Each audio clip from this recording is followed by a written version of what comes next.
Hello, welcome to Cinema Savvy. We have reached the 12th installment in our James Bond retrospective, which I guess kind of unofficially puts us at the halfway point in this, isn't it? 3 months in, it's gone so quick, and we're loving every minute of it. But yeah, we've reached the 80s as well, so there's 2 milestones with this one. Finally hit the 80s, and it can only get better from here, right?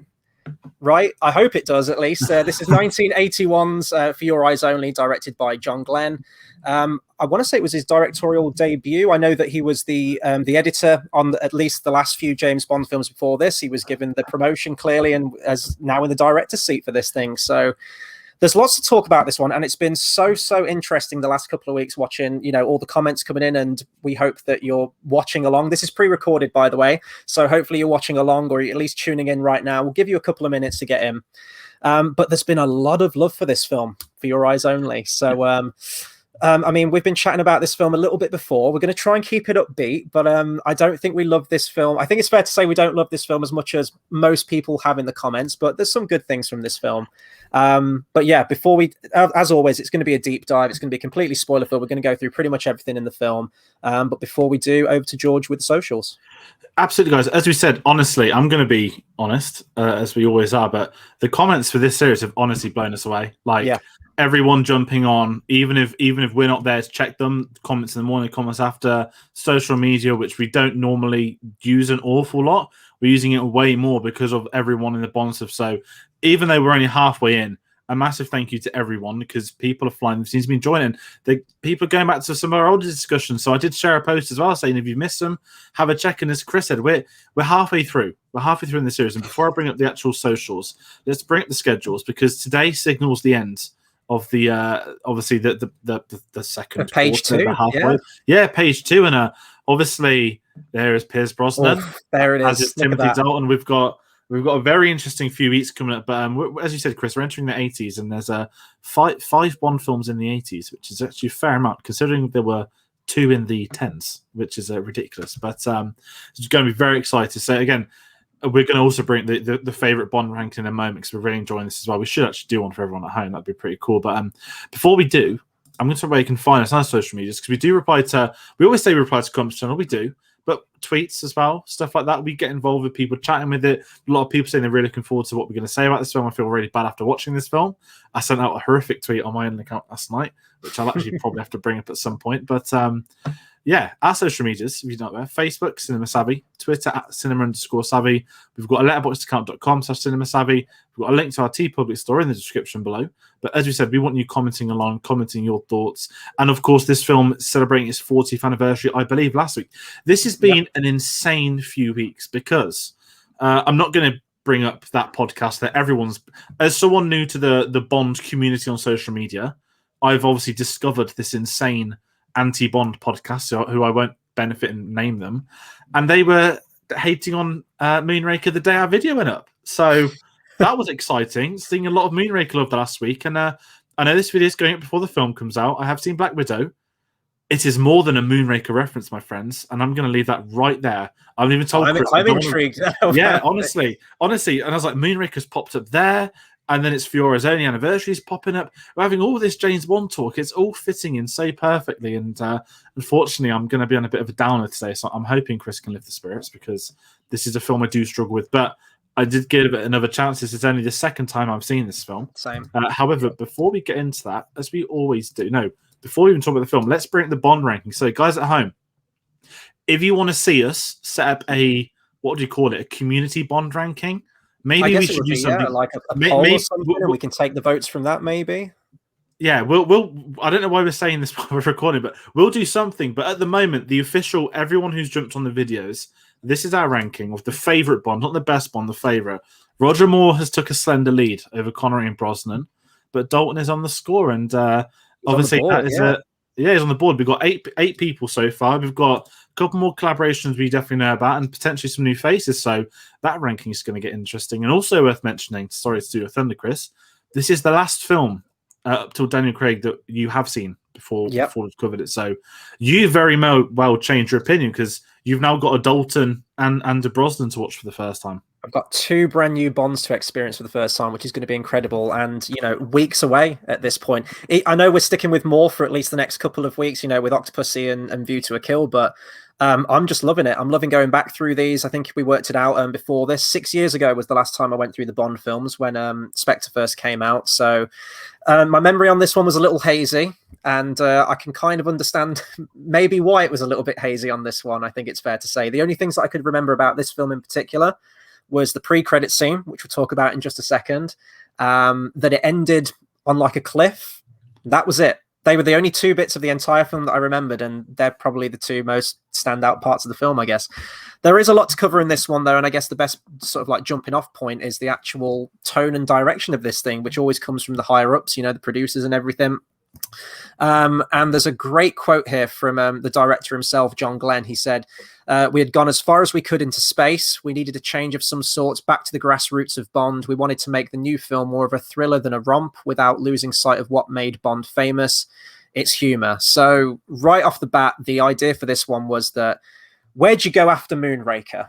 If you go, and this is the same question that I'm asking the Fast and Furious franchise at this point. Where do you go after space? And, you either go completely in the realms of ridiculousness, which they clearly didn't want to do. And, they've reverted it back and thought, let's go like a back to basics approach with the Bond films. And that's kind of the pattern that I'm noticing with these Bond films, that when they get too ridiculous, they'll kind of rein it back and almost do like a hard reset. I know that you get that with Brosnan with Die Another Day, and obviously they reset it with Casino Royale. So that tends to be how it goes with most of the Bond films with these things. And, they also wanted to link in with more of the Bond mythology as well, with like the continuity within the series that maybe doesn't, get referenced back to a lot. So that's also going to like take us into the pre-credit scene for this. And I know Nikolai is watching this, by the way. So I wanted to bring this up all the way back when we did our review on Her Majesty's Secret Service. He mentioned that there's a Roger Moore film which feels like a spiritual successor to On Her Majesty's Secret Service. And every single Roger Moore film that's gone by, I've gone, this is it. This is it. And I think Spy Who Loved Me was the one that I initially called it out on, because you have that moment where Agent Triple X mentions, about his wife, and he says, "Don't talk about my wife." And I love that scene in that film. And he said, it wasn't that one. It has to be this one, right? I'm putting all my cards on the table with this one. This has to be the spiritual successor, pretty much from that pre-credit scene. And I guess, if we're going to talk about it now, I'm going to find this quote. So I might pass over to you first while I find this quote, but it's amazing. It talks about that you're either going to absolutely love it or you're going to hate it. It's either really ridiculous. I'll find the quote in a second. I fall into the camp that I absolutely love it. And in all honesty, the pre-credit scene, it's my favorite bit of the film. Same. I love it. It's incredible. I'm going to pass over to you while I find this quote a second. Yeah, the pre-credit scene. I think we've spoken the Bond films. You mentioned the really good Spy Who Loved Me part, and I don't think with Bond you need that many references. The whole identity of Bond to me has always been this really big thing of, I've always just took it as he's just, super, he's been around forever. I don't care about continuity. I'm not in it for continuity. And it's cool when it pops up, but I've never been much of this needs to fit into sequence. Obviously the Craig era factory reboot, origin of Bond, first missions, all that is a sequential series to me. They're going to stand out in their own package, I think, when they're done, more so than all the others, hopefully in September. And with this one, you get the opening, so oh my god, like you always forget that he was married. Not that we've forgotten, but the films tend to forget anything like that.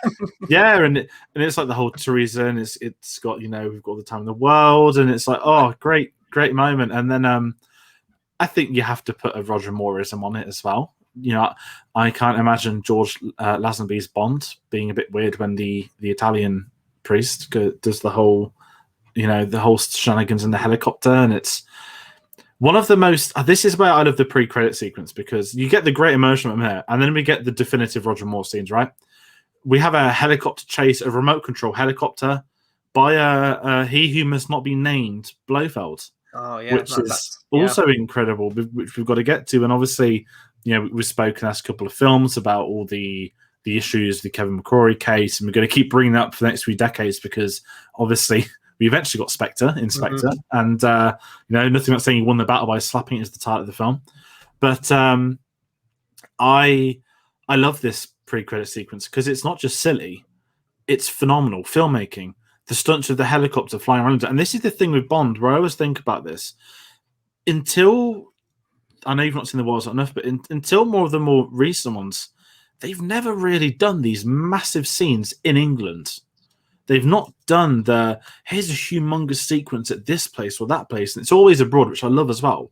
But if I'm right, and I may be wrong, I believe up till this point, this is the first film where you get a big major sequence in London. Like we're at Big Ben, by Parliament, we're in Westminster with the helicopter. And I love seeing the Bond films that goes all out. And there isn't a pre-credit sequence like this.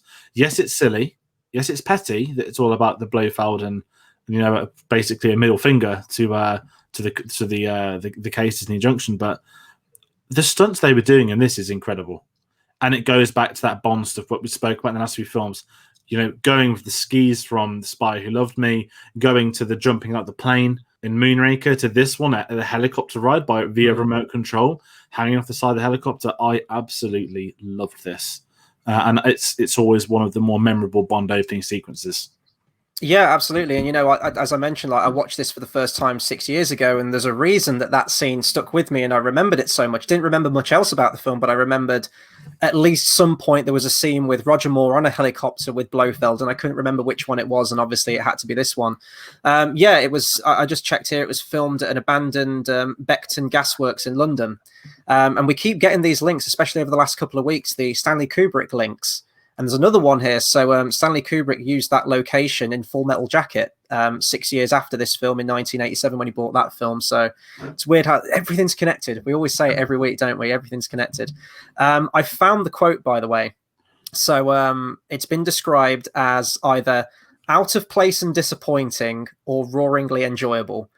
And I can see both sides to that. Absolutely. It feels like it's from the opening credit scene, feels like it's from the last couple of Roger Moore films, especially Moonraker. It's just as silly. It's just as over the top. And I love every minute of it. That's the kind of stuff that I love. We talked about Moonraker in that I can understand why people might think that it was a step too far and it was too ridiculous, but that is still a really enjoyable film. And this is an enjoyable opening. And it is kind of hilarious and kind of brilliant how they danced around the copyright restrictions with Blofeld. And I mean, it's clearly him, for the love of God. Like he's got the cat, he's got the neck brace from which we always laugh about at the end of On Her Majesty's. And it's just for like the first 10 minutes, it's just Blofeld just talking shit to Bond over the comlink on the helicopter. I think it's hilarious when he picks him up and then he starts groveling to Bond, literally dumping him into the chimney. It's amazing. I don't want to talk about the music just yet, but I think that, I don't know if it was you or one of the guests that we had on last week made the comparison that you have this very action-orientated opening and kind of a comedic ending to it, where you had Jaws crashing into like the circus tent in the last one, and you have Blofeld, like the main bad guy of Bond, arguably just being casually thrown into a chimney. And then you segue straight into like a ballad song. We'll talk about music later on because I think that's going to be a point of contention between the two of us with that song. But I think it's an incredible opening. It's probably one of my favorites. Probably not the best because it is very tongue-in-cheek. But even the stunt work in that, when it pulls back to the wide shots and you've got the stuntman like clinging onto the side of the helicopter. You know, we always talk about Tom Cruise strapping himself to the side of a plane in Mission Impossible 5. But, you know, they were doing it all the way back in the 80s with this. So really, really good. And I guess that takes us on to Bond himself. More behind-the-scenes stuff with this one as well. The studio were already looking for another Bond at this point because they were concerned about Roger Moore's age. And, you know, we were talking a little bit before we hit record on this thing. Roger Moore's age starts to become noticeable in this one. And it's amazes me because we've got 2 more movies to go. You know, it's 1985 with A View to a Kill, like another 4 years after this one. So Christ knows how that film's going to go over. But there's more sort of awkward scenes, I guess, with Bond in terms of like the age differences between people in this one ever so slightly.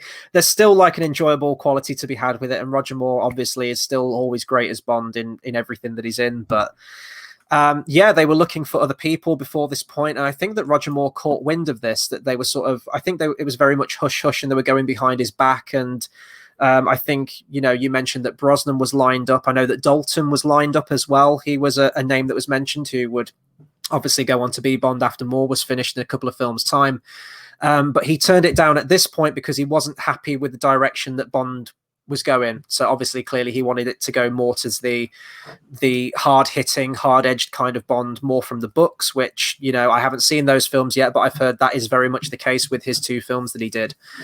And then I think that there was a moment where Roger Moore said, right, I'm not going to be Bond then. And he like pulled out before this film. But I think 2 weeks later, they convinced him, probably with more money and quite a few apologies. I'm glad he returned for it, but it is apparent. The age thing is there. And it's kind of like when you get to Diamonds Are Forever and you see Connery in that film and he looks old in that film. And we keep saying it's amazing that Moore started his film with Live and Let Die already older than Connery, but you don't really get the effects of it, I don't think, at least until this film. But it's starting to show with this one, I think. The action's a little bit slower, and definitely when we get to some of the Bond girl moments as well, especially with BB, then it's a little bit awkward, I think. Yeah, with Moore in this is where I really like Roger Moore. I've said this in probably every episode. It's probably like a broken record now if you guys keep checking in. I love Roger Moore, but I just always struggle with his films. And it's when I'm watching one like this where I start to really think, because last few weeks I've been like, I'm questioning myself, like, am I just being harsh? Am I being nasty? Like, why am I looking down on these? And then I'll see a film like For His Own, I'm like, oh no, like, come on, Roger. Like, imagine if, I'm not saying you should have gone after Moonraker at all, because I love everything about View to a Kill. Mm-hmm. But For His Own, I think because they're going back to that gritty approach, because they're going back to the roots of it, having the older Bond stands out even more so than something like Moonraker, because it's so grounded in reality that the stuff like having, and also even age stuff, you mentioned about BB as well, the fact that one of the characters is so young as well just makes it even a little bit creepier. Like, not actress young, but the concept of that character. And yeah, I think the actress was 20. She was 23, wasn't she? But she seems and acts much younger than that within the film, I think. Yeah, and that's where I'm kind of torn, because he's still got these great charming moments, but I know, you know, he's always said in interviews that he'd always struggled running and doing that, and everyone always laughs about the Roger Moore karate chops for all his action scenes and stuff, and it's really telling in this. And I think because it's being so serious, it's not funny. And I know this sounds horrible, like, of course we don't want to joke Bond, but, you know, when the next few films we get to speak about, I know you've not seen them, but View to a Kill is very much that, like, this is classic because it's ridiculous, it's outrageous, it's Roger Moore being Roger Moore. And in Octopussy, you get hints of it, you get these weird, bizarre moments. And in this one, it's like, it's so grounded that I think it by going back to its roots, I think it actually loses a lot of what the Roger Moore has gone on to be. That, you know, we spoke in I Live and Let Die and Man of the Golden Gun Review that we didn't mind them, but they hadn't figured out their Roger Moore yet and how he is as Bond. And I feel like we're at that stage again in this, that you could have slapped Sean Connery in this film and it would probably, I'm not going to say it would have worked, but the way Bond is portrayed in this doesn't feel like the Roger Moore. And off that behind the scenes of where they were looking elsewhere already, was there always a plan to line up to have it be silly and in space of Roger Moore to bring in someone younger and fresher for this? Because I can imagine a Dalton doing For His Only. And it's those moments that, because it wants to agree take, and obviously we know the director who went on to, he did 4 more in a row, he obviously did License to Kill as well. And it just leaves not a bad taste in my mouth, because that sounds really unfair, but it's very noticeable at this point in time that, you know, it's looking like it's near the end of the line for this Bond. And obviously behind the scenes, Octopussy is going to be a fun one to talk about, because that's when the conversations really did kick off, and we'll be able to get to that. But I think this is one of his weakest performances as Bond.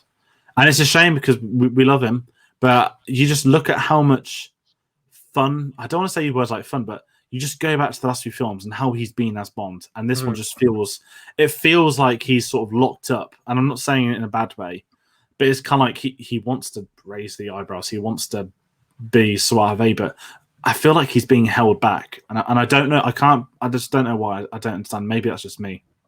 No, I agree with you, and I think that that's going to be the point of contention, even probably from people commenting right now who are just saying, like, you're both wrong, like, we love this film, and, you know, if you love this film, you know, power to you. And I do appreciate a move to a more sort of dramatic Bond, like, obviously On Her Majesty's Secret Service, probably one of my favorite Bond films, very much an outlier. It's probably not one of my most enjoyable Bond films. You know, if I want an enjoyable one, I'll throw on Moonraker or something like that, but I appreciate what that film was trying to do, and I appreciated the move to a more dramatic, and we're going to take the Bond character seriously. We're going to build up the mythology and the tragedy of the character and really sort of do a deep dive into the character. And that's fine, and that worked for them. But I kind of agree with you. It does feel like a step back from Roger Moore. I mean, on the one hand, it's great that as an actor, Roger Moore kind of gets to showcase different sides to a character that he's playing. Like, he's not always the wisecracking and charming and everything like that. You can see more of a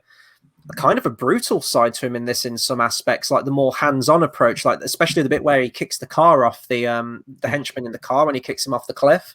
I think there was a whole set to with that as well, in that Roger Moore, even at the time, said that didn't fit his depiction of Bond. He said that was too harsh, too brutal, and it might work with a Connery, it might work with a Lazenby, but it doesn't fit the mold of his incarnation. And you can definitely see shreds of it there, and especially with the director. And I'm not sure who the writer is on the Timothy Dalton ones, but hearing that Dalton is that more hard-edged Bond, you can kind of see that maybe that trajectory that they're heading towards that in a few films' time, which would work completely for that other incarnation. But I think it's just a question of expectations, like how we've seen more progress from Live and Let Die, especially when we're right off the back of Moonraker, which I know was squeezed in there because of the success of Star Wars, but people lined up for his films because of that. He was that very much escapist one. He was the charming gentleman one, and he is still charming in this one, but the dynamic's not quite there, as we mentioned with BB.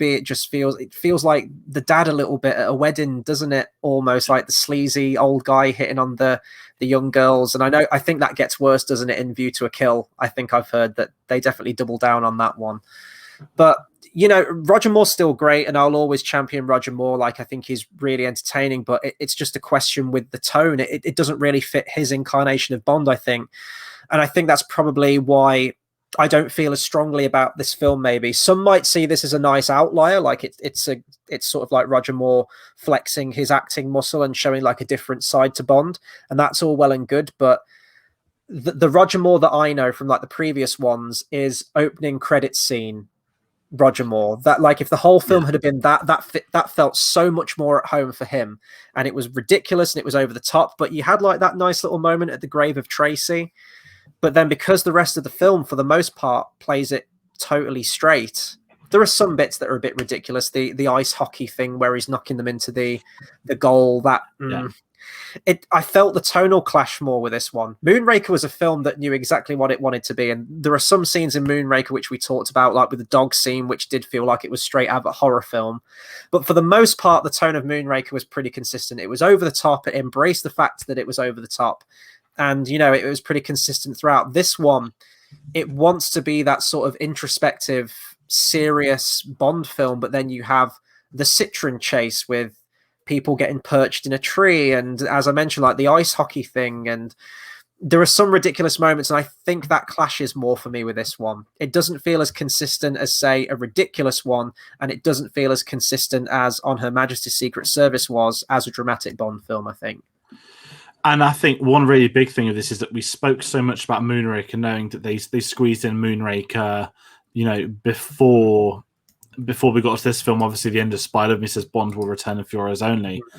And the one thing I always try and wonder with this film is that we know they were going for that change in tone.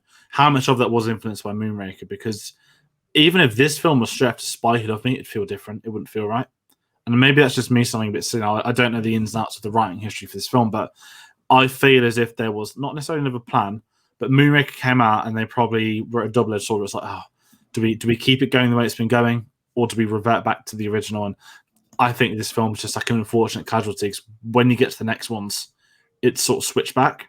That's how I've always seen them as. And I think with this one, it's just the tonal shifts. What you said, you've got these dramatic moments, and then you've got the ice hockey scene. I love ice hockey, but I don't want to see people getting thrown into an ice hockey net for the goal audio to go off when they do it. The score goes up, doesn't it? Yeah, and like, even though it is silly, but even that doesn't feel like a Roger Moore type thing. That just feels like it just feels bad. Like that, Roger Moore's better. The whole, man skiing is actually trying to snipe them. That's so Roger Moore-esque, trying to use a ski to pull a gun to him. All that stuff was great. Shooting the stick out of his hand, skiing one-handed. Things like that are like Roger Moore, but some of it just felt so off. And I feel so torn, because it feels like there's like a sort of a tug of war. When you pull the rope in primary school, it's kind of like, what way are we going? Are we going silly? Are we going I hate using the word gritty. It's not gritty, but because the plot of this is very much a revenge thriller, not obviously for him, but that, and you mentioned the spiritual successor earlier. Absolutely spiritual successor, because he's trying to take the guise of listen, revenge isn't all this. And we didn't ever actually get the revenge from because of not legal reasons, but everything that happened after On Her Majesty's Secret Service. You get the weird 5 minutes at the start of You're in It Twice, which I always think counts as that. But it works as spiritually to On Her Majesty's, which I do want to say, because I agree with that. But again, would you really want Roger Moore's Bond doing a spiritual successor type thing to a gritting? So I'm just a bit torn on him. And it's a shame, because I love Roger Moore. But there's things like this, and this is why, this isn't his fault. This is maybe more directional writing. I look at the Brosnan era, and I think, yes, consistency. Yes, it gets stupid and silly, but there is that consistency from Brosnan in film 1 to film 4. Dalton's unfair to say it. It's 2 films that came out in the space of 2 years. Daniel Craig, that era has been consistent to its own tone. And obviously, you can argue with Connery, it went a bit back and forth towards the end. It got a bit sillier, but it still felt like a spy. Whereas Roger Moore's the one where it always feels like 1 minute you're this, then you're that, then you're this again. I think that's where I am with this film. Yeah, and I mean that was all part of the tone. Like I was just reading here, the transition in directors resulted in harder edge directorial style, less emphasis on gadgetry or larger action sequences in huge arenas, and that was another big thing for me. Like, you had Lewis Gilbert, who, even if you didn't like the film or if it had its shortcomings, the scale of those films was insane. And you don't really get that with this one. It feels, again, like the tone itself a lot more stripped back and a lot more sort of, I always say street level, and it's not really that, because you do get like the wonderful vistas at the end with like the monastery, which I love that setting. I love that it's set on like a cliffside, but like the final action scene isn't like this big bombastic shootout with soldiers pouring in left, right, and center like You Only Live Twice or Moonraker, or there was another one that ended like that, The Spy Who Loved Me. There's no sort of like big sort of like action payoff. It's all kind of wrapped up relatively neatly, and dare I say kind of anticlimactically as well. So I think coupled with the tone, you also have as a film, set piece wise, there isn't anything massively huge or large scale. Do you know what I mean? So I like that it's a spiritual successor in many ways, and it's not just the tone. Obviously you get the intro scene, but like the skiing stuff, which I guess we can talk about in like favorite scenes later on. And even kind of for me, like you On Her Majesty's was the skiing film as far as I'm concerned. That was the set piece of that film. As much as I say like Thunderball was the underwater one, that was the skiing one. We had skiing elements again in The Spy Who Loved Me, but that was just kind of in the intro. One of the best pre-credit scenes, arguably you could say the best Bond pre-credit scene at this point. And then we went back and we were kind of doing it again. And, the stunt work, we'll talk about it later, but the stunt work and the camera work and everything in that chase is still fantastic and it's wonderful. And I think it was the same. It's a professional skier, but he was also the second unit director on that shooting, and he was filming it all as he was skiing. It's great, but it does kind of feel like a bit there, been there, done that. Even the shark stuff as well, which I know is a staple of Bond, and we were talking about this before. The sharks just come up just in every other Bond film, don't they? So I don't know if I can be too harsh on that, but I became more noticeable, like the fatigue. We always talk about like the Bond fatigue, and with this one, I appreciate it for wanting to be serious, but I don't think that meshed well with more, but also the film itself, the set pieces within the film, they weren't filmed on a particular big scale to sort of get a spectacle out of me. And also the set pieces they did have felt very much like a retread of stuff that I've been impressed by in previous Bond films. So it felt like a diminishing returns, really, I guess is the best way to describe it a little bit. Yeah, and I kind of add that you mentioned about the fatigue. This is Moore's 5th film as well. And you look at the ones, Brosnan did 4, Dalton 2, obviously Connery did the most. Well, no, joint with Roger, actually. It depends if you want to count the unofficial ones too. But it's one of them where you look at it and just think 5 films into these other guys. I mean, Craig's going to have his 5th film. That's his final one this year. And you do think 5's a good number to go out, but this one feels like you've missed something. And it feels like, what is the fatigue kicking in? Or are they trying to reinvigorate it? But that then sets in more fatigue with this film. And that's where I come in. And I think the really sad thing is that if you're not in with the Bond, you're going to struggle for the film. And I think that's probably the perfect analogy for the whole of the franchise. I kind of mentioned I was sort of dreading the Roger Moore, and I said, I would love these other few videos we've done, but it's when we're kicking into the ones like this where it's gone on for so long now, And I know you're a little. I mean, we'll find out in September, but I know you can be like that with Craig as well, and it's very common for a lot of people that certainly Connery. I think we're all feeling it when we got to Diamonds of Forever, and I do wonder if that's a big part of it is having that bond. And maybe the producers. I don't want to say we're right because it's horrible looking back, but maybe the producers were right and wanting to look elsewhere. Maybe I'm being too harsh. I don't know, but I'll tell you one thing that doesn't help Roger Moore at all in this film is the villain. As far as I'm aware, one of the most boring Bond villains of the lot. And there's been some absolute howlers. Aristotle, is it Christopoulos? Yeah, that's it. Yeah. Christotis. Let's just call him Julian Glover. I was going to say, I'm just going to rename him to General Veers for the rest of the video. There we go. I knew there was a reason that I threw this shirt on. It links. It counts. And this is it, and this is where I struggle that, with a Bond film, you want this iconic, incredible villain matched with him. We spoke about the issues we had with Stromberg in Spy Love Me, but you had Jaws to do all the villain stuff throughout. And with this one, revenge thriller, who are we not avenging, but who is the villain? It's like, smart, suave. He can't be pulling the strings of being a bloody... I don't even like. I can't even carry on with him. The problem with this Bond film is the villain is not threatening, and you need a Bond villain that's ridiculous, out of this, over the top, smart and sophisticated works, but not when your James Bond is Roger Moore. And I think that goes back to the Bond argument. You're holding Roger Moore back by having someone stupid. Even go to Live and Let Die, right? Dr. Kananga, I think he's fine, and then he's got his alternate personality, which is ridiculous. But then he's got Baron Samedi, he's got Teehee, he's got a supporting cast around him, and Christopher Lee, no more needs to be said, absolute icon, and he had Nick Nack with him. But this one just it feels, everything about this villain feels wrong, and I'm kind of sad. It's really sad, actually, completely irrelevant. But this film's set in Greece, and they're like, could I be watching Mamma Mia? And I'm still not watching a principle that Pierce Brosnan sings in it. Knives Out 2's filming in Greece. Like, is this really the best we can offer with Greece films right now? That watching this, and I'm just the villain. I'm just so bored. I just don't care about him. And I know you want a smart Bond. I know we've had the megalomaniacs recently. Need to do something different. But was it just me that this was a really boring villain? Am I honestly being too harsh? Have I just not let rip on a film in so long? I don't know if I'm being over the top now. This is like therapy, isn't it? We're just sort of like getting it's getting out because people love this film, and I feel bad that I'm sort of shitting on it. But at the same time, this I'm going to be blunt. I sent a tweet out on yesterday night saying I was honestly so bored of rewatching this. I took my work laptop out, signed in at 12 o'clock at night, and started working. And I'm still watching it, but like, what on earth is that? Like, how can I be so bored that I work? I was in a lull.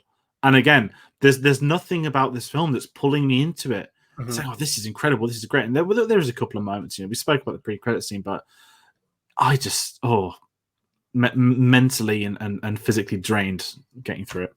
I'm going to play devil's advocate on this one because no, please do. I agree with aspects. I don't think he's one of the worst. Aristotle, Julian Glover. I don't mind his character. I'd say if going from your comparison there, where you're kind of going through all the rogues gallery of the Roger Moore Bonds, Kananga, Scaramanga, Nick Nack. I guess this falls more in the line of a Stromberg a little bit, but Stromberg had like the big bombastic finish to that film, although the character death didn't. Actually, it's a good comparison. Yeah, because he just kind of dies really, just he falls in a salad. Yeah, shot your last bolt, shot in the crotch a couple of times, in the chest, falls in his salad, and it's kind of the same with this one. Just takes a throwing knife to the back and is instantly dead. I'm not sure if that's how throwing knives work, but it's fine.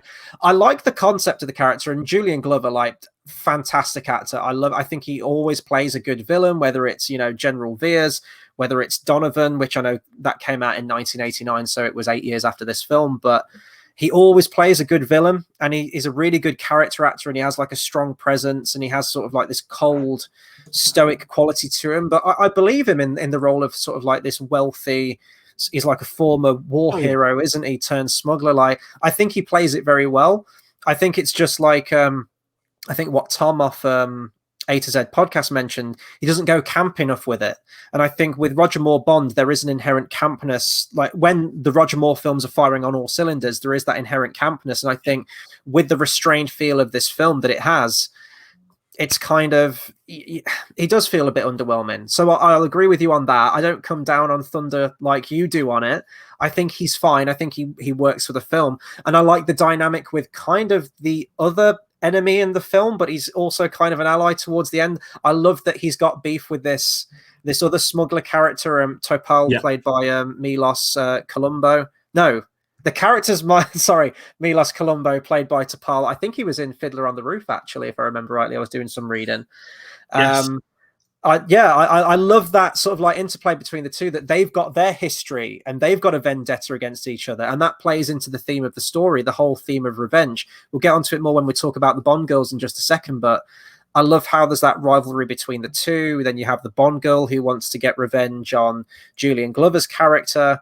And then Bond's kind of the intermediary, where he says revenge doesn't solve anything, despite the fact that the opening pre-credit scene is him getting revenge on Blofeld for the death of Tracy like 20 years ago. So it doesn't quite hold itself together there, but I think he works for the film. It's just that you want that grandiose quality, don't you? You want like the kind of comic book villain, which is actually kind of amazing, because I was just reading here and apparently this film was turned into a Marvel comic around the time, which is incredible. So it probably is the most literally comic booky James Bond film out of all of them. But yeah, so I'm kind of in the middle with like what you say. I get it completely, and he's not going to be like topping my list of best Bond villains, but I think it's just because I love Julian Glover. I think he's a great actor, and he plays the villain role well. My favorite scenes in this film, undoubtedly, and these did feel like classic Bond. I could clearly like imagine Connery in these roles. All the stuff in the casino, and when he's kind of sat across the table from Topal's character, and he's sort of like looking at the Contessa and putting two and two together. He's playing at the table. That was like classic Bond to me, and I love that scene, and I think Julian Glover's probably the best in that scene, in my opinion. This is my thoughts as well with Julian Glover, that he's such a phenomenal, he's in stage acting, he's in films, he's in TV, and it's just the having more next to him as a juxtaposition, because you're bang on. That was Connery, that was Dalton, Craig. That would work so well set within theirs. A bit like Mads Mikkelsen. Imagine having Roger Moore opposite Mads. It'd be so odd. Probably make it work though, because Mads Mikkelsen's up for anything. But I struggle. But you mentioned Milos Colombo, who's I think a massive breath of fresh air. Now this is down to obviously Thomas Within the Channel's podcast. I know he is from Fiddler on the Roof, and apparently I just want to say he played that role across like every iteration. He's like a legend in the country. He's from it was a while ago I listened to it, but it's I think he's great in this. And you're big of we know Julian Glover's the villain. It's obvious he's the villain, but he's playing another straw, like he wants to take him out. And again, it feels more not spy-esque, but it's like politics, that I want to take out the competition, so I'm going to help you out. And it's just stuff that I don't think the Moore era has worked with, and maybe this is why people might like this one a little bit more, is that they love seeing a different take with Roger Moore, because we know that he's a lot of people's favorite Bond too. So I wonder if that could have anything to do with it. But I'm not saying you get a one and done, because a couple of people have come back, but I think Julian Glover could have been in a hell of a many better Bond films, and then you can look at other people that come down the line who perfectly fit the films they're in. And I just think Julian Glover, he's someone worthy, I think, of a more. This feels like I'm dissing Roger Moore now. I'm not trying to, but it feels like he could have had it any other time with any other Bond. I think he would have fitted that so well. But I just think for this one, we're missing that. What's attracting me to this? What's this big standout character or moment? I just don't feel like we have it. And I think the villain adds to that for me personally. And even his main henchman, I apologize, I've forgotten the character's name. Is it Emil or something? He just does he just stare at them for the entire film?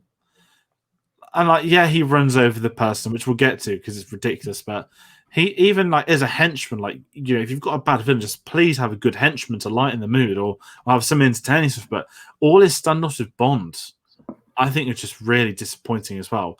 And again, I don't think it benefits Roger Moore. I think Roger Moore deserves something incredible with him. If you've got a too serious villain, throw in a Jaws, throw in a Baron Samedi, but I don't think this was equipped for Roger Moore, even with the henchman side of things, and it just leaves not a sour taste because that's too unfair, but it just leaves, again, there's something missing that could have made it. I love the concept of the revenge film, and I was going to say it in my final thoughts, but before people get angry, I'm ranting. I was kind of saying to you before we went live that I kind of saw this as like a prelude to License to Kill, and I don't want to give License to Kill away from me because I've not seen it, but everything this was trying to be, I feel License to Kill did so much better.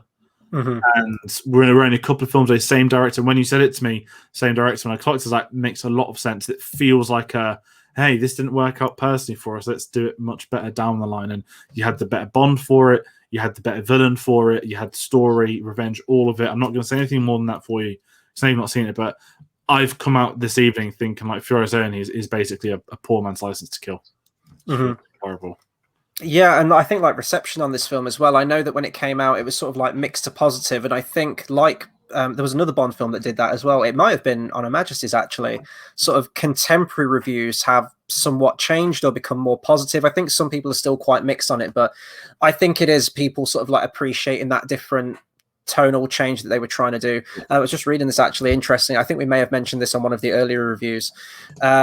Julian Glover was actually shortlisted to play Bond from Live and Let Die, but at the time they said he was too young, and by the point of this film they said he was too old. So we were having this discussion, and like, apologies Julian if you are stumbling across this review at any point in your life, but it's that he's always kind of been old to me, and like everything he's been in, even going back to like some of those 80s films or before, he's just got, I don't know, but I couldn't imagine him as Bond.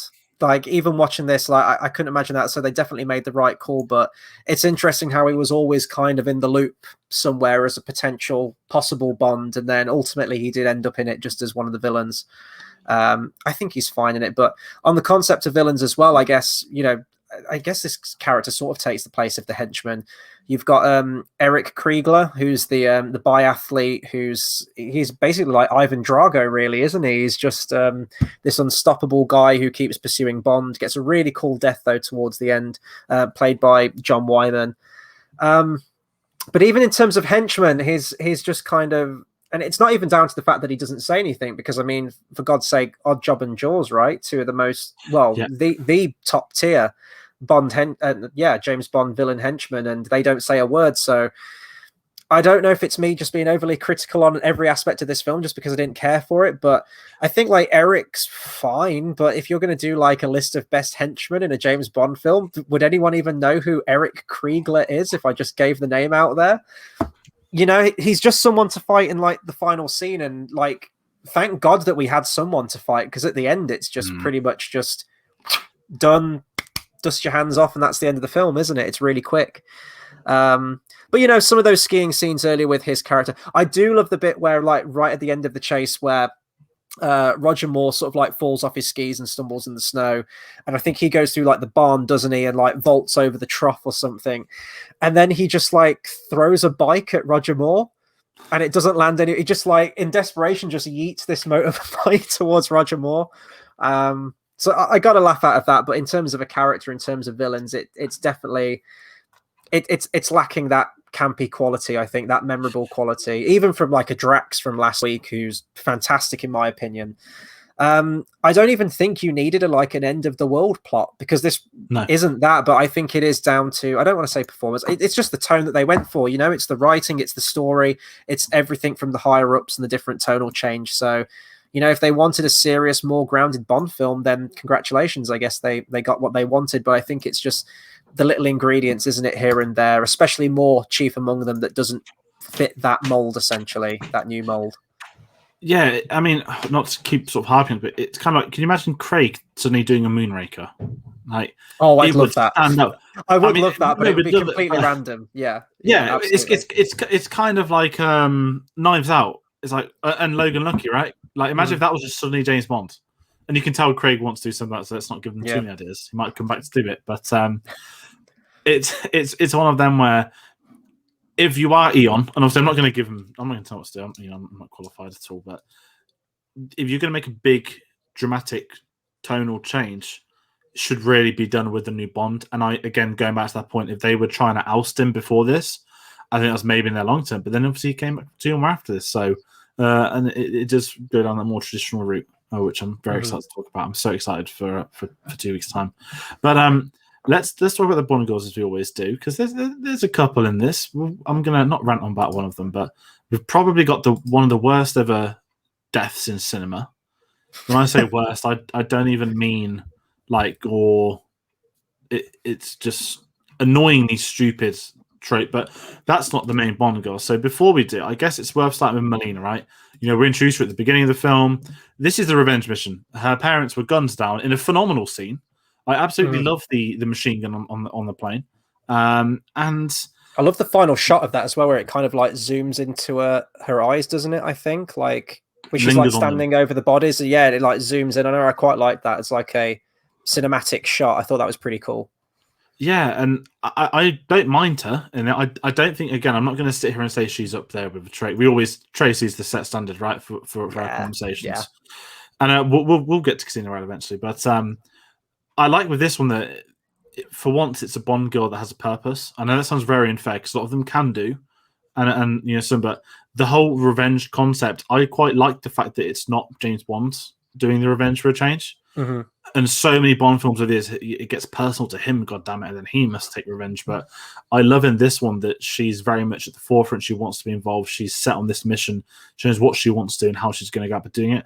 And it does feel different in that sense of it. And I'll applaud it for trying to be more original. Because I don't think I know you get Jill's sister in Goldfinger, which doesn't obviously end well for her. But you've never really had that in a Bond girl before. And what I kind of want to say this one, I don't think Roger Moore, he doesn't get with her until right at the end. I know that happens in a lot of the Moore ones. We've got to talk about Thatcher, unfortunately, at some point. Yeah, we do. We need technically, to is she a Bond girl because the parrot? Who knows? Yeah, but I don't. The parrot gets the girl at the end of the film, at least. Yeah, I'm in a weird trance where I don't like massively. I mean, I don't dislike her at all. But I don't particularly think she's that memorable, even though I've actually said some memorable things. But maybe a minor trope that I think there was maybe more. We could have got more from her. I think that they kind of drop her off a bit in the middle, and then she kind of has a bit of a resurgence at the end. And I wish that he'd have stuck with her in the same way that, in a lot of these films, Bond will have a character with him like Agent Triple X, with him for pretty much the entire film. And to bring someone in, drop them off, and then bring them back, I don't think that works all the time. And I think certainly for the revenge film, you do miss some of that. Yeah, I'll agree with that. So obviously we're talking about Melina Havelock, who's the sort of like the main Bond girl, played by Carole Bouquet. It's French, so I'm guessing it's Bouquet. I'm just thinking of, you ever seen Keeping Up Appearances, Hyacinth Bouquet? The Bouquet Residence? No, someone out there knows what I'm talking about, a comedy series. Really, the whole story of it is, she is the center of the story. She is arguably the protagonist of like the main narrative of the film, and then Bond's just kind of instrumental in sort of securing the MacGuffin of the film, which is the attack, which is tied around. He's very kind of, he's almost like a motorbike and sidecar to the actual plot of this thing. And again, this is kind of like an Agent Triple X thing for me. I love the concept of the character. It's just down to the performance. The performance just doesn't have that. It doesn't have the charisma I think that it needs. And, I don't really buy her that she's really cut up about the death of her parents and that she's hell-bent on revenge. I do think it's sort of like a restrained performance in it, but I do love the concept of the character. I love that from this inciting incident at the beginning, I love that she gets stuck into the action as well with the crossbow and everything. You get that scene at the end, which feels like a huge turning point for Bond in many ways, where they're sort of, they're staging the assault on the monastery, and he says like, but there's only like 4 men or something. She says, and 1 woman, and she kind of like cocks the crossbow. I mean, that's a huge moment for Bond. You would never have had that back in the days of like Dr. No or something like that. So that's big, but it's just the performance. She's just kind of, I don't get much from her really. And the love story itself, I'm going to try and find the quote here, because I know that the writer of this, Richard Maybaum, was really angry about this and how they handled it in the film. He said that the whole point of it was that he wanted Bond to have met his match with this woman, that he's trying to like turn up the charm. He's trying to get to first base with her, and she's just having none of it because she's not interested. She's just interested in revenge. But he said that they didn't really do anything with like the whole love story thing. He thought that was quite a big component of the character, that she just wasn't interested. I mean, could you imagine that? The first main Bond girl that isn't turned on by Bond's affections, and she's just kind of like a secondary protagonist to the film, really. So that would have been interesting, I guess. At the end, I guess he kind of gets the girl. It's not in the same way that he has in some of the previous ones. I guess, as we mentioned, that kind of goes to the Parrot and Margaret Thatcher in this film, but it feels forced. It does, yeah. It feels like they didn't need one, which I guess was the original idea, but then they tried at the last minute to just throw something together because Bond's got to get the girl at the end in some way. And this kind of echoes into the Moore era. That the big trope of the Moore era is that obviously, we've had it in a couple of films where he gets the girl at the end. Obviously, in the Moore ones, it's played for comic relief. We've had the Moonraker scene at the end. We've had the Spy Who Loved Me moment where they'll see him. And in this one, it's kind of like, oh, Thatcher. Obviously, she's the PM at the time. And it's really weird, the Parrot. I'm not going to lie. The weirdest Bond scenes. And again, it's going back to that tonal clash we were talking about, right? That you'd see, they're trying to do dark and gritty at the same time Margaret Thatcher's getting turned on by a parrot. I'm not even going to get into. I'm not going to get. I have a note on the parrot, by the way. The parrot. Maybe the parrot got the liner of the week this week, but it's moments like that. And I just don't. I'm not in it. It's just like the clothes drop off, and then she says "Fiora Rosé." I'm like, where did that come from? Like even that line of dialogue, was that forced too? Was that for the for the? I mean, it's above us there. We got to get the title in there. They got to do that. And it just this is the film where it would have probably worked, but I understand why they couldn't probably allow it. I'm trying to wear in my head if there is ever a film where Bond doesn't actually get with the Bond girl. It does sound stupid because obviously there's one moment, and I can't remember which one it is. It might be, I forgot her name. I think it was from You Only Live Twice. I think it's the villainess who we said was really good, the henchwoman. And there's a moment where Bond says, "Can't win them all, can't get them all," and I can't remember which one film that was from. No, was it Thunderball? Oh my god, have I forgotten her name? I think it was Thunderball. Yeah, that's it. You've got it. No, she's. I'm not. We said she was really good, as like she like ties him to a chair in one part, doesn't she? I believe. Fiona Volpe. That's it. I think it was her. He says like, you can't get them all. I think that's might be the only one I can think of up till now. But that's one where he still, to a point, got with her, although it was her playing with him, not the other way around. So, and there's a reason she's one of the more interesting characters in the series, and she is one of the best ones as well. But I just, I don't really have it. And I think the other thing, normally in a Bond film, if there's a kind of main Bond girl that they're with, there's always another one. Do we need to talk about BB? We need to talk about BB. It's uncomfortable, right? We know what's going to happen the moment they meet. And it's at this point where I know this sounds really ageist, but it feels a bit dodgy. I'm going to leave the word dodgy. And obviously it's not real, but I like the fact that they're playing for the Moore's not interested. And I think that's a really important thing for this film because, my God, if he was interested, this probably would have been his last Bond film, I think, because that just could not have worked. There's a very creepy line in this from Roger Moore. Do you know where I'm going with this one with BB? All I can think of is her line that's just awkward. I can't remember if it's his line that follows after. Well, there's a bit where he says, "I'll buy you an ice cream." I was like, oh. It's like I audibly groaned at it or something like that. I think that was just meant to be like, she's a child, but. That's why I was uncomfortable watching it. No, because he means it in a polite way, like you're a child, like this is what kids have, not adults. I know, but I don't mean it as the other way. I don't mean as the That's getting very odd. But no, I don't. Her character, another character I hate. I don't. The whole subplot as well with her trainer, and that all of that nonsense. Yeah. I didn't care for it, and it felt so random, not forced. It just was a bit odd. It's like, what does she actually do? It feels like you can just she doesn't get any kind of comeuppance. She doesn't get any kind of revenge at the end. Yeah, she doesn't even serve the role really as a Bond girl. We're including her because obviously she's a female character in this Bond film, and we'd have to talk about it. And she tries to get on him. Yeah, she does, and it's just. She's not really instrumental into any of the action scenes. It's not like she gets the drop on Eric's character and she's the one who pushes him out the window. Because he does look, I mentioned this, he like slaps her and she like launches across the room. And I don't even remember seeing her after that point. Does she get another scene after that point? Maybe towards the end. I just can't remember. So BB Doll, the character, she's played by Lynn Holly Johnson, who was actually a figure skater before she went into acting. She got second place at the novice level 1974 United States Figure Skating Championships. I don't know what other acting role she's done. I don't think she did much. I think she did this and maybe one other thing, to be honest. Let me just check real quickly. Did mention on here. She was Golden Globe nominated in a 1978 film called Ice Castles. So what do I know? She was Golden Globe nominated. I just don't like the character. I don't think the writing, she just feels out of place. She doesn't feel like she needs to be there, and it's just more uncomfortable than anything. And not only just with Bond, as you mentioned, but also with Julian Glover's character, that she's kind of like this, almost like this teenager prodigy that he's like invested loads of money in. He's like her sponsor.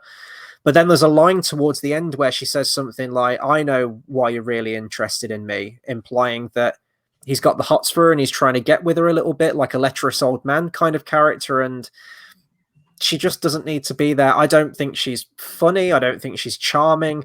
And she's in that second act so much with like the whole skiing stuff. And as I mentioned, that was where the film just ground to a halt for me. It's like where the film just stopped in terms of its plot. And we're not going into like the whole revenge thing. We need an action beat. And she's just in it constantly. She reminded me of almost like a Veruca Salt kind of character. Like, Daddy, I want a golden goose. Like this really kind of spoiled, bratty, I want to be an Olympian and I want a pony. And I don't know. I just didn't care for her character. Nothing against the actress particularly. As I mentioned, I haven't really seen her in anything else, but she's just so out of place. She didn't need to be there. She doesn't serve the role as a Bond girl. And I mean, I'd be hard pushed to think of what purpose she does serve in the film, really. We can talk of the other one that serves a purpose of being killed. Should we finally get to it? Yep, so we've got Countess Liesel von Schlaff by Cassandra Harris. This is actually going to be the person that ties into some trivia that I've got for you. But talk a little bit about her character first, and I'll bring it up in a second. I've just clocked the trivia because you've got it. Yeah. I've got the actress name, Cassandra Harris, who was the wife of the legendary Pierce Brosnan before she passed away. Wow, that's just hit me. How didn't I clock that? I'm not gonna lie, I don't actually know, but blew my mind when I read that earlier today. Yeah. Again, if you want to talk about Brosnan getting those early touts around this time in Octopussy, you get little bits here and there about what Brosnan could have been, but I feel really bad saying this. The most pathetic death in one of the most pathetic deaths in cinema history. And I said this to you before we hit live, right? I can't remember if it's on the actual video.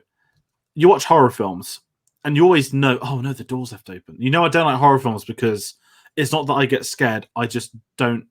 I get angry watching them about that situation. You find them very predictable and formulaic. Yeah, but if there's something where everyone's like, this is radical, this is different, I've not seen one like a Get Out. I'm like, okay, I'm curious because it's not typical slasher. I know people love them, so that's just my opinion within that. I do struggle when you get that repetitiveness, but it's very much that this cliche kills me. And the moment you get the buggies on the beach, you know only one of them is going to make out the scene alive, which is fine.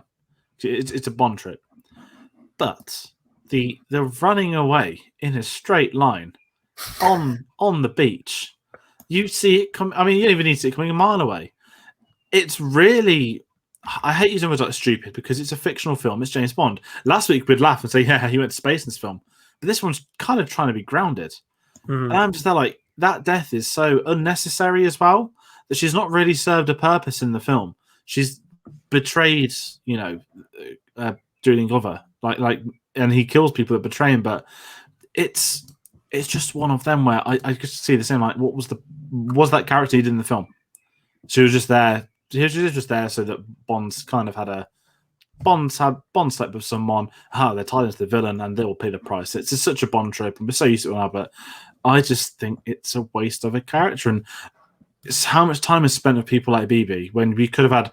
I think she plays his mistress in it, and it's like you could have had a really fascinating story there about allegiances and whatnot. But no, we won't have that. We'll just have you mowed down. And then you see the body as well with like the blood on the floor and the sand. It's just a bit odd. It doesn't really fit in with the film. Yeah, no, I agree with that. And maybe I actually can't remember this. I think she was in Spectre, wasn't she? Monica Bellucci, is that Yeah. her name? That was She it. reminded me of that kind of character where she's just in it for a bit and then she's not, and we move on with the story. And that was kind of like where Countess Liesel sort of like fit into this film. I did like the whole setup to it though, and I'm not going to go into one-liners yet, but there was one that sort of did get me a little bit, and that was sort of where Moore does turn up the charm, and he is charming, and you believe him in that role, and I did enjoy that scene. And, you know, we talk about sort of like a spiritual successor to On Her Majesty's. The beach scene reminded me of the opening of On Her Majesty's Secret Service, which is on a beach. And I think Roger Moore's even kind of dressed in a similar way with like the white shirt and like the black trousers a little bit. I think you see it on like one of the posters. But yeah, I thought it was a fine scene. It was just like, again, it was like one of those sort of like middle scenes where the film just kind of slows to a halt. And it's like, what is actually happening in terms of the story now? One of the most interesting things, though, with this scene, and we forgot to talk about him in Villains because I don't even know what he was credited as. Charles Dance as Klaus. One of just like the henchmen, like, you know, just not particularly memorable. I don't even think he's named in the film. He's just there. But as soon as I saw him, I was like, it was like the Leonardo DiCaprio meme from on Once Upon a Time in Hollywood pointing at the screen. So that's Charles Dance. Love Charles Dance. Absolute national treasure. I think he's a fantastic actor. So it was great to sort of like perk up when I saw him on the screen.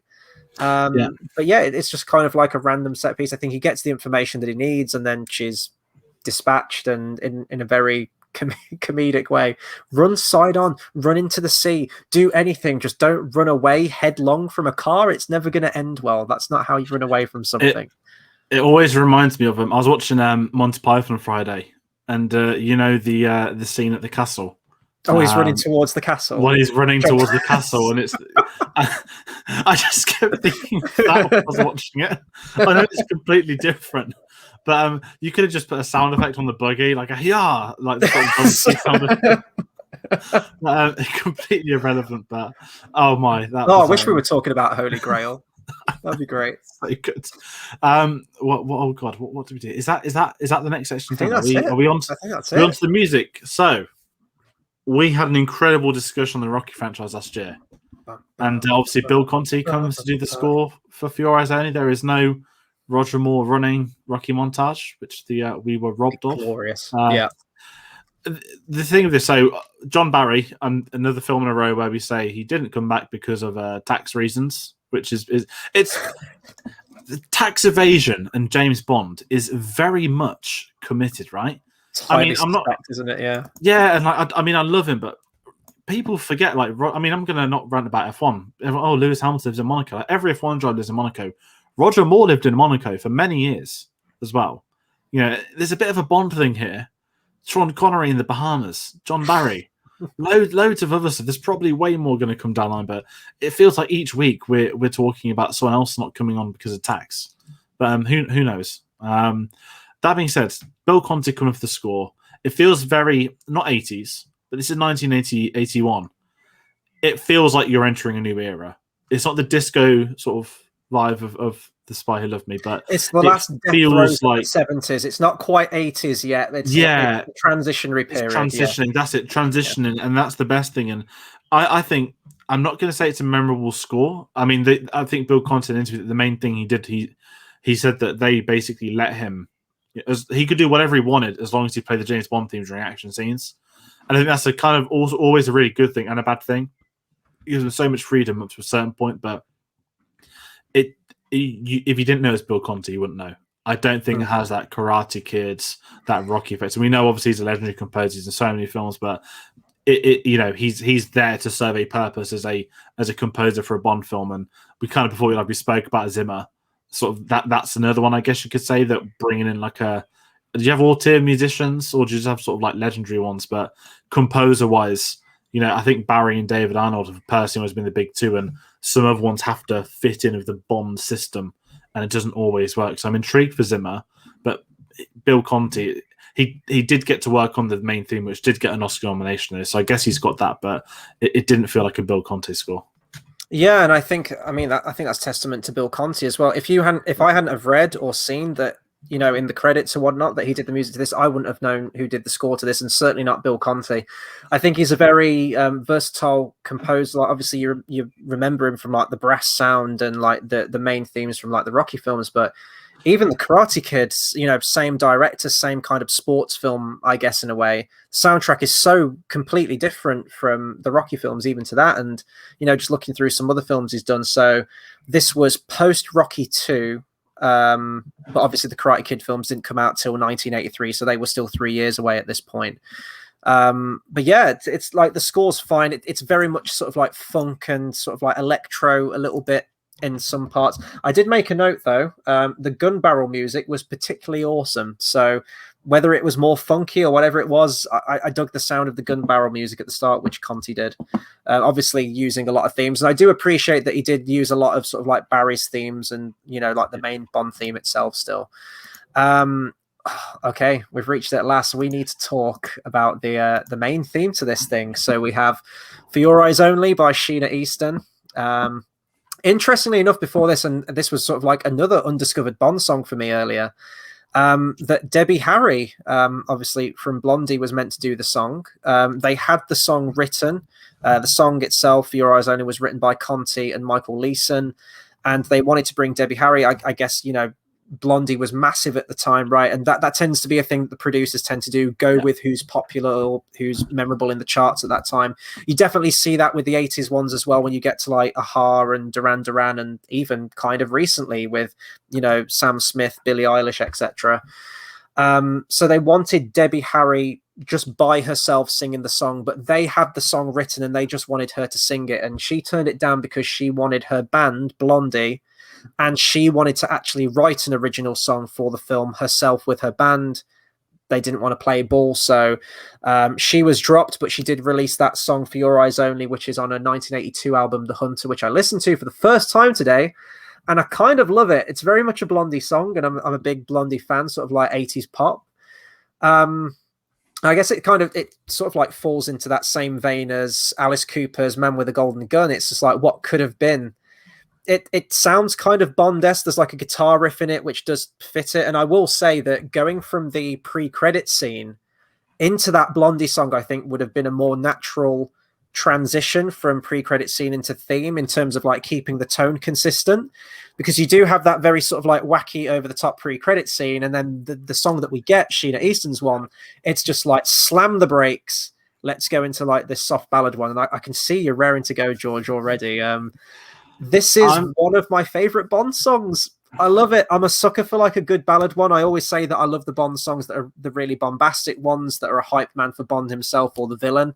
But I do have a soft spot in my heart for a couple of the ballads, Moonraker being one of them from last week. And this one, not so much the one we get after this, All Time High. Not a fan of that. That's a discussion for next week. But this one, it's from those first few opening bars, when like I don't even know what it's played on, like the synth is like do, do, do, do, do. It just feels so serene, so nice, so relaxed as a Bond song. Yeah, and I think coupled with especially the ending, like the final shot, beautifully lit underwater shot of them swimming with this, it's just perfect. So you've got that kind of calm sense with space with Moonraker, which I really appreciated with that ballad, and I guess I appreciate sort of like the moonlight swimming calmness of Sheena Easton on this one. I love it. It's one of my favorites. And now I'll hand over to you, where you're gonna rip this song a new one. I'm bursting to go, because I messaged you earlier saying one way or another would have been a phenomenal James Bond song, and this is what I need to tell the world now. The lyrics, mate, when they tip, I know this is completely irrelevant now, but I've literally had this stuck in my head. I think it was in Cruella, that film. So it's been in my head for a couple of weeks anyway. But when he tips Blofeld into the chamber, you could just start playing one way or another. I know it's not the song she made, but I've now just sat here for the entire day thinking, like, when we spoke about the Spy Who Loved Me theme, right, and saying the lyrics are about him, the lyrics in One Way or Another, Bond's Gonna Get You. I'm not gonna sing it, but I even listened to it tonight. You sent me the link to the song that was almost made, and obviously music's not my forte. I've always said that, so take my music knowledge with a pinch of salt. But I just sat there looking at the lyrics to One Way or Another, saying, this really does fit Roger Moore. He's talking about coming around to the house. He's going to wait for him. it's something Roger Moore would do. So there's also a lyric about supermarket checkout, isn't there? I think. Would it surprise? I mean, in one of the future Bond films, he gets to make a quiche. So, we know that. Oh no, that's Timothy Dalton. Ignore me. But I'll walk down to the mall, stand over by the wall where I can see it all, find out who you call, lead you to the supermarket checkout, some specials and rat food, get lost in the crowd. I didn't know that was the actual verse lyrics because those are some terrible lyrics, but I don't think that would fit the name. I could see Roger Moore in Ian Fleming's One Way or Another. I can see it from the title. I just maybe not from the song. I could. But again, this is coming from someone that likes Diner for Days. Right, yeah. Oh, that's the script on that one for all those weeks. Yeah. But no, with this Bond theme, I don't know what it is. Maybe it's just my music taste that I'm sort of not turning into you, but I keep listening to all the 80s Bond themes. And I'm there like, you're getting ready to go. And I've always been the Goldfinger like connoisseur that is the almighty prime of any form of Bonds. Yeah. And I think because I'm a sucker for the traditional Bond stuff, I'm very much a checklist like, are we going to get henchman? Are we going to get a pre-credit scene? Are we going to get a Bond? Are we going to get tick, tick, tick, tick, tick? And then for Your Eyes Only, there's just something about it. It feels too slow. And again, my music is just, I know that I was anyone that didn't like the Spy Who Loved Me scene that much. Mm-hmm. But with this one, it feels the music's more in time with that. And maybe it's just because it's not my type of music, but when you're watching a Bond film, you want to get excited. And this one, after the opening sequence you've just had, this one's ready to put me to sleep. Maybe it's a sign of the film to come. But I'm not a fan, and maybe I'm being too harsh again. Maybe I've just had it in for this film today. I've been far too nice about the last 11 Bond films before this one, but I don't know. I'm not a fan of the score. I know this has its fans, and it got nominated for an Oscar. So again, I'm going to sit in my minority. The person that likes Die Another Day, the person that likes Quantum of Solace's themes, doesn't like The Spy Who Loved Me or For Your Eyes Only. So people can make of that what they will, but I'm not going to rip into it because I don't want to be too nasty. It's just, again, that's my music taste probably more so than anything. Mm-hmm. I just, I was not in the mindset yesterday. And when it kicked off, I was like, oh, God, this song as well. But, Blondie, though, I need to because the video you sent me, that wasn't just the song. That was it being played on the Bond opening credits. Yeah. So everyone go search that. I saw a couple of seconds, but again, then I just went into I wonder if One Way or Another would work. That's just me going back to my Guitar Hero World Tour days.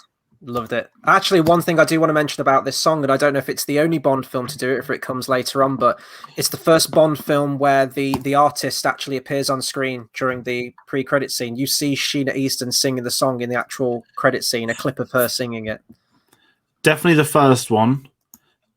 I'm a bit hazy with the late 80s ones, so I don't know, but thinking of the Craig era, none of them have. Brosnan's. I mean, Madonna literally appears in the film, but we'll get to that. Oh, God. You've not seen it, have I? Okay, let's just... Oh, Christ. Okay. But let's put a pin in that. We'll get to that in a number of weeks' time. You've not seen it. Well, I've got to try and ask you for some favourite scenes now. Can we do it? Let's think. We've got some big action scenes to talk about. So obviously you got the opening car chase. I want to say the biggest walk away thing for me with this film are the stunts. The stunt work. I mean, that's always part and parcel with any James Bond film, but especially with this one. You've got I'm not too keen on the chase itself, but I appreciate the driving in it. I think it was I don't know cars. It was a yellow Citroen, was it? I think they're driving in it. Mention of the Lotus again, although it's red this time, so it got a paint job from last time. I think not too keen on this one. I wish they'd have sort of gone with the classic one that we'd seen in The Spy Who Loved Me. It's a fine chase scene, it's good camera work, and there's some silly moments. There's a bit where he sort of ramps off and sort of drives on top of another car and careers. I think it's a vineyard or something they're driving through, isn't it? I think so. That's an all right scene. I'm trying to think of some other ones. There's the underwater scene, and I don't know if this would be one of my favorite scenes because it's kind of ridiculous, but it is also. So I've still got the picture up on here, and we're going to sort of discuss who we think it reminds us of. I was watching the underwater fight scene with the huge I don't even know what you call them, the breathing apparatus. It says for depths of 300,000. I don't even know what the depths are. And it reminds me of Marvin the Paranoid Android from Hitchhiker's Guide to the Galaxy. So right there, it's a bigger version of that. I was thinking Baymax from Big Hero 6. I was trying to think of all these different things it was reminding me of. What did it remind you of? I can't remember what you said now. I've grabbed a photo. So I thought of Bioshock 2. Now I've never played Bioshock 2. I played the one that came after the weird one when it's all like Infinite, yeah. Bioshock Infinite. And then if anyone's not familiar, it was this thing here. Like again, I've only seen this. Yeah, I've only seen this film the once before watching it last night. And you get sharks again. You know what I'm like. It's not a good sign. And I was like, oh, we're going to the boat from the beginning of the film. Nice, because it feels, like it's not done anything for a while. And the credit scene always does come into it at some point again. And it's really like weird. Like he's just there. And I was like, like we kept laughing about Jaws and Spider-Man. Like he waited in that like train for like an hour. And in the plane, how long was he waiting in the plane for before he popped out to say hello? And at first I said, this like Big Daddy thing's just there. And it's really odd. It's such an odd action scene that I don't dislike it at all. But it's so strange. I don't know if I like it. It's just really odd. And I've never really had that of a Bond set piece that I have. I'm not saying you have to like or dislike something, but it's just like underwater warrior monster thing. Maybe that inspired stuff like Bioshock. Who knows? But it just was so strange for a Bond film. It looks. We've just both pointed to sci-fi stuff. It felt very sci-fi, like James Cameron's bloody dream, an underwater like boss battle in the alien stuff. Incredible. So I don't know. Scene-wise, I mentioned the pre-credit scene again. It's the stunts, and I'll give this film absolute credit for anything. It's not backing down on what it wants to do. The fact that the finale set at the monastery. And it's a real life monastery in Greece. It's up a mountain. It reminds me of like Skellig. Like, how the hell did someone build that there? This more so than anything because it's a literal building, not just like cobbled rocks. And I loved what it was trying to do in those things. And it was the action, the big scenes. You can see the budget on the screen. Me personally, it's just the execution of a lot of it. And again, it's going back to the issues we have. It's more so the story and the writing more so than the actual moments, because you get the big moments and they don't just want. I loved the skiing sniper guy. I love that whole concept, and I know we've had skiing a lot in the recent Bond films, but just him trying to hunt him down, not a very good marksman, in absolute truth. But I don't know, the underwater thing. It was odd, and the fact that the shark was just ready and waiting to pop out, that's become a Bond trip more than anything. That it's not just the fact they're sharks; they're already there, they're waiting, and they're self-aware sharks. Yeah. I see a video on the news last week of like some guy was like, they're on the back of boats and they're like gliding in the air. Some geezers do it, and a shark jumped out of the water and like bit some of his foot off. It was disgusting. Ooh. But so I'm on Shark. I think it's Shark Week as well. Last week, I think last week was genuinely Shark Week or something. So good time still. Another coincidence with this. We don't plan this out, by the way, guys. These coincidences just keep happening with all these releases that we talk about. But I wanted to talk about the one of the scenes in this, one of the stunts. Sorry. And it was actually the same guy. The stunt before in The Spy Who Loved Me, which literally took my breath away, and you're holding your breath along with everyone before that parachute hits. It's the same guy who did that stunt for that. His name's Rick Sylvester, and he does probably my second favorite stunt, where it's just like when he drops off the cliff and he's just in free fall. And it pulls back to that wide shot at the end of this film. I thought that was absolutely incredible, and he even said that the nerves nearly got the better of him on this one. And for a stuntman to say that, obviously they feel nerves, but there were, risks. There's always risks with a stunt like this, but with the sudden snap of the rope at the bottom, that could be fatal just instantly. And I think that they tried to work out, it was special effects supervisor, here we go, Derek Meddins tried to develop a system that it would sort of like dampen the drop a little bit at the bottom.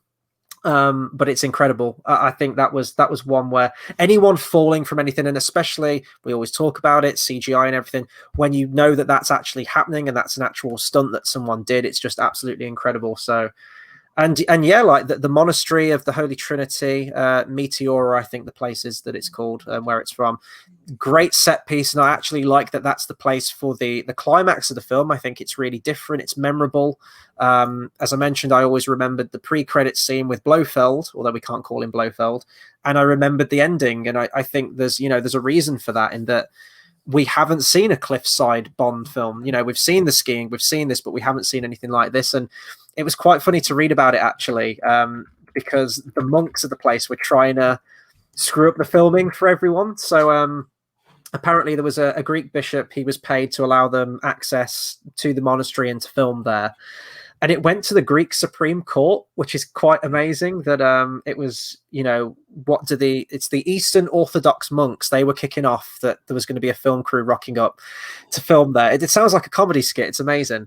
And then it was decided, I'm reading off Wikipedia here, that the monks' only property were the interiors, but the film crew could use all the exteriors and surrounding landscapes and everything. But they were like apparently like hanging their washing outside the buildings. They were covering the buildings in like plastic bunting. They were putting like oil drums and barrels in the middle of everywhere so no helicopters could land there. They were trying to screw it up for the team, which is incredible. But they got around it with backlighting, matte paintings, and building the set in Pinewood as well. But I just think I want to see the behind the scenes of that. I wish that's on a documentary somewhere. I'd love to see that. It kind of reminds me of The Last Jedi, the caretakers that are like pissed off at Rey in that film. I'm just kind of imagining that a little bit, like these Orthodox monks kicking off that they're filming a Bond film there. But yeah, I just wanted to talk about that. I thought it's quite funny. It feels like it should be like a short South Park sketch from an episode or something, doesn't it? That's incredible. I want to read more of that. That's actually insane. And again, I'm not going to get political as well, but you're not going to say no to James Bond coming to film in your country either, are you? I mean, I understand a lot of it, but tourism-wise, all that, it's a big thing to have a Bond film rock up to film in your country. Yeah. And a lot of this one's in Greece as well, so they probably knew they'd get it. But it's also amazing to go rebuild it at Pinewood as well. It's like brick for brick. Obviously, it probably wasn't brick for brick, but what the Bond films have done over the years, they've got the budget to do stuff like that, to rebuild stuff, to build famous things, and it just shows again. Now I know that. I'm not in a rush to rewatch it. I'm not going to lie, but I'd look out for that now to try and find anything at all, because it's just incredible. That's really cheered me up. It's just like I'm imagining like Hot Fuzz or something, like The Greater Good, just all these like people. It's something I would do. It's something I would do, though, isn't it? That's why I think I respect it so much, because it's petty. It's incredible. Just trolling the filmmakers. I love that. I want to read more into that as well. That's just like I bet there's like articles out there on it. So that's really funny. So we're on to one-liners now, guys, and usually this is like the most upbeat, most enjoyable segment of the entire show, and I hope we haven't been too downbeat on this one. I know that I feel bad. I feel like I have been. Yeah, no, I do a bit as well, so hopefully you guys are still tuning in. I mean, we're 1 hour 20 into this. We predicted, guys, before this thing, we thought this was going to be like 40 minutes. We thought we were going to be like in and out, like done on this thing, but we're still trucking. We're definitely going to get past hour and a half, I think, on this one. We've hit the Bond one-liners of the week, and because they decided to go with a more serious tone on this one, regrettably, guys, I don't have many for you. And there's not as many zingers this week. Let's see what we've got here. One note that I do have, it's not a one-liner, but I did put it with 3 exclamation marks. The parrot is the real hero. Without the parrot, the film couldn't exist. He is the crux. It's almost like the rat in Avengers Endgame. Everything revolves around that character, so the parrot's the real hero. I've got that. Oh, we need to talk about the Margaret Thatcher scene. We'll talk about that after these. So I've got Stinging in the Rain, with the weird umbrella thing. Like, I don't know when you need to use I didn't that. mention Jeremy Bullock cameo. I was going to message you before I forgot. Jeremy Bullock is the arm guy. Yeah, Jeremy Bullock. Oh, man, that's great. I'd forgotten. It makes sense now wearing this even more.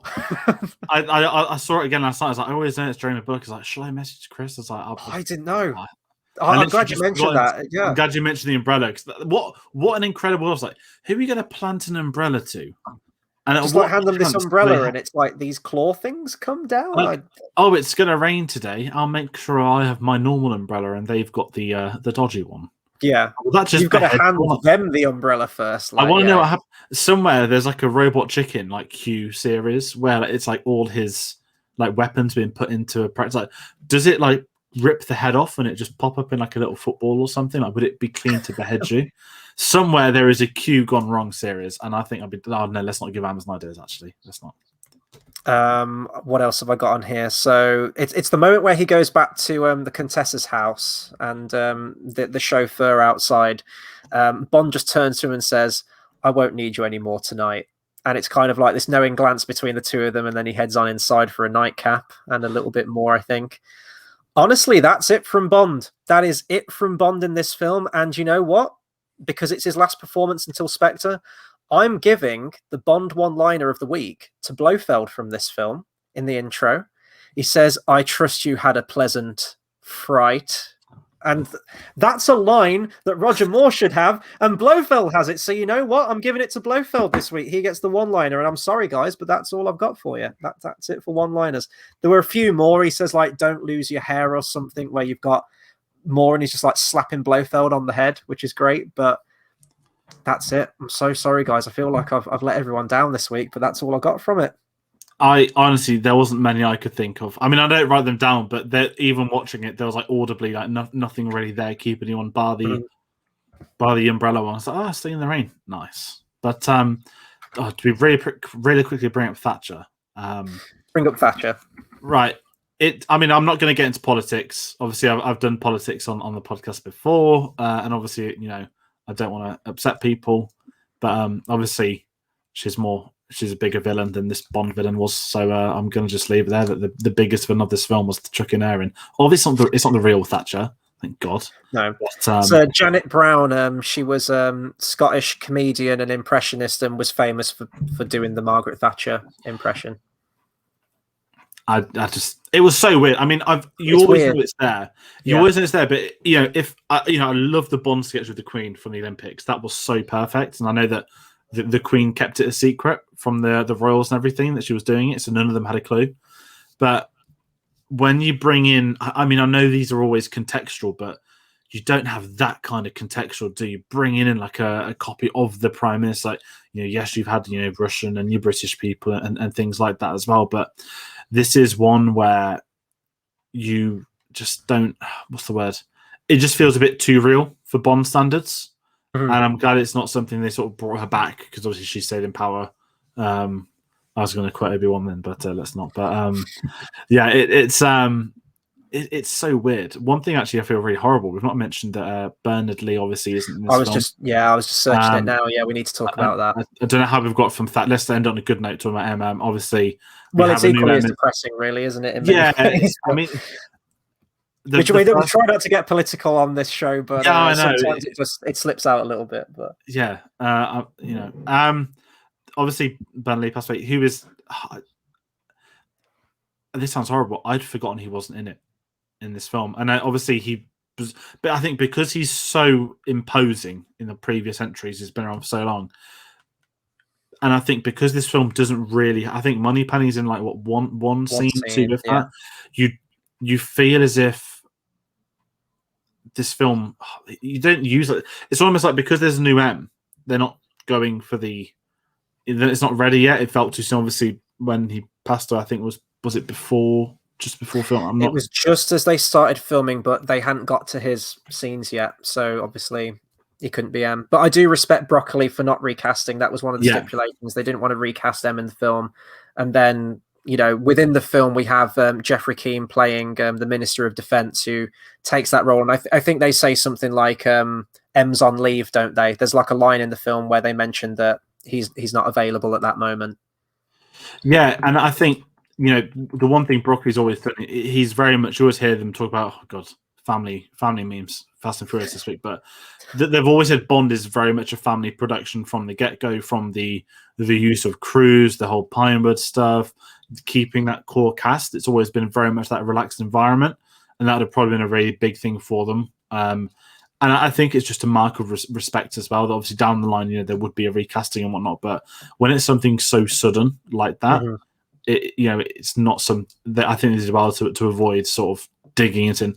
Obviously, I'm not going to talk about sort of modern day lenses of stuff like that. You know, we've seen some films do it, some films pause and stuff, but that would have been a really big thing for them. One of the original sort of Dr. No actors still in the film, and obviously we've still got Moneypenny at this point.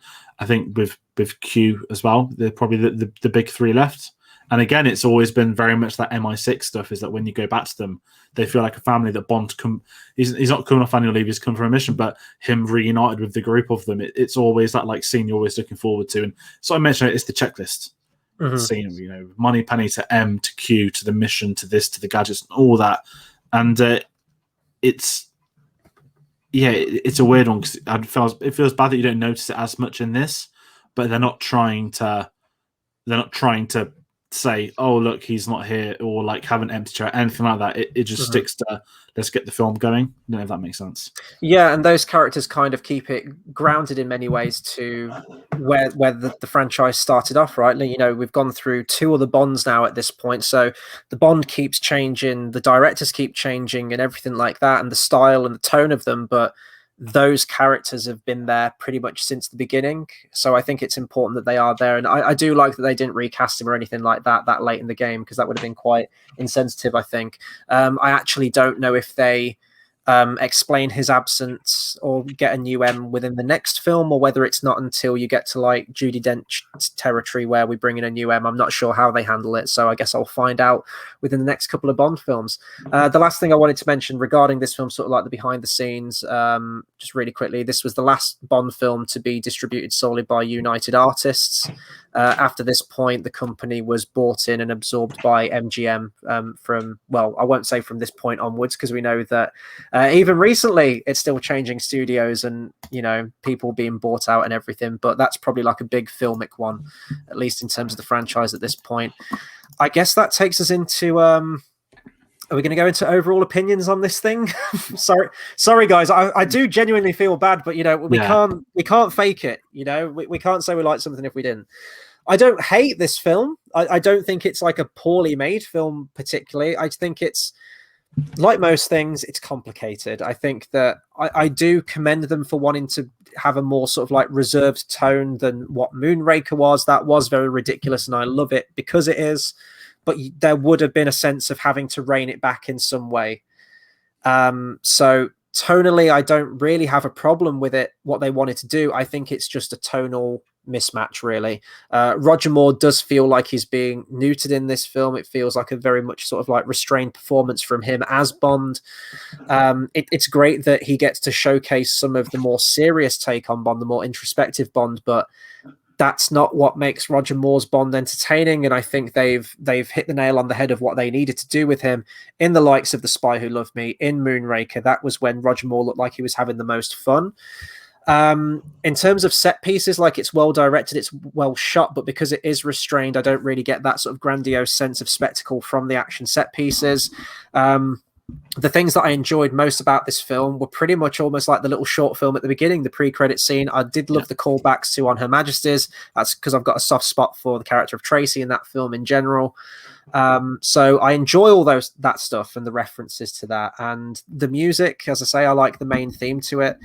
I don't like this film as much as everyone else seems to have in the comments from previous videos we've done. And it'll be really interesting in hindsight to future Chris, who's going to be manning the live chat for this thing, to see what people have been saying, probably shouting at us that we didn't get this film. Maybe I don't get this film. Maybe I will have to go back to this film. But I think, especially when you're watching them in sequence as well, and that's why I love watching them in sequence as well, because you can see the progression of the franchise.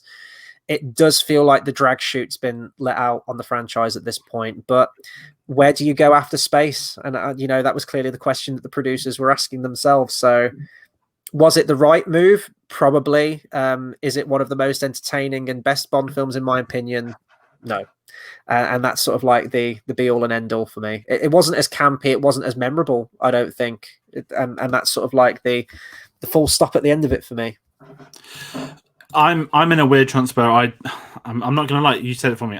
I'm normally always polite in films, but this one I don't like. This is one of my least favorite Bond films. I'm sorry to you guys that are still watching. Thought I'd have a remontado. Of the 12 we've done halfway through, this is second bottom after Diamonds Are Forever for me. This is a film I don't go back to. You know, I said I hadn't watched Moonraker in many years. I had so much enjoyment out of that and discussing it, but Fiora's only, you know, I saw everyone talking about the 41 versions, like, you know, maybe it's me. Maybe I'm going to have a sort of kick of faith as I did with Thor, The Dark World. And as I've turned that film on too, to say maybe I was wrong all along, I certainly wasn't, in my own opinion. And I felt as to say it's a sad one, but, you know, we're able to get through and hopefully kick on to better things in the future. But sort of personally, final thoughts is that it's just better for me cutting it short and not saving you all the upset rant, because Roger Moore deserved better. And this film is not that. And this film, it should have been saved for a new Bond or just something, because, as I said, this feels like a poor man's License to Kill, and we'll be getting to License to Kill Probably in about 5 or 6 weeks now. I'm trying to count them in my head where we're at now. 4 weeks. 4 weeks time after this. So now that's set in stone for me. I'm probably going to like this even less on future viewings. And there wasn't, to me personally, much to like except the first 10 minutes. It's really painful to say. This is the first time I've had this Bond rant, right? This is the franchise I love. There's always one film you dislike in your favorite franchise, personally. And Rise of Skywalker, For the Dark World, Fiore's Only Diamonds Forever. Oof, right. Well, I'm sorry, guys. It feels like a real whimper at the end of this thing. I know. It's really sad. It is How sad. What's next? Yeah. What's next? How do we G him up? What's next? Okay, well, we said that this one was a bit dour. Now, I don't know. I think the next one probably gets silly again. That tends to be the way that most Bond films go. So we're on to the 13th Bond film next week. Unlucky for some. Hopefully not unlucky for us. We've got Octopussy.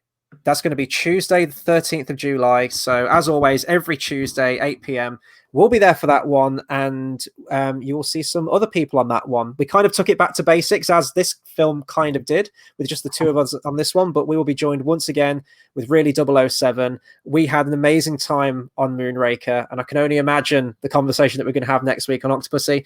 And the last time that I'm going to mention it, that is uncharted territory for me. So you're going to get my first time opinions on that film. That'll be the first time that I've ever watched that film.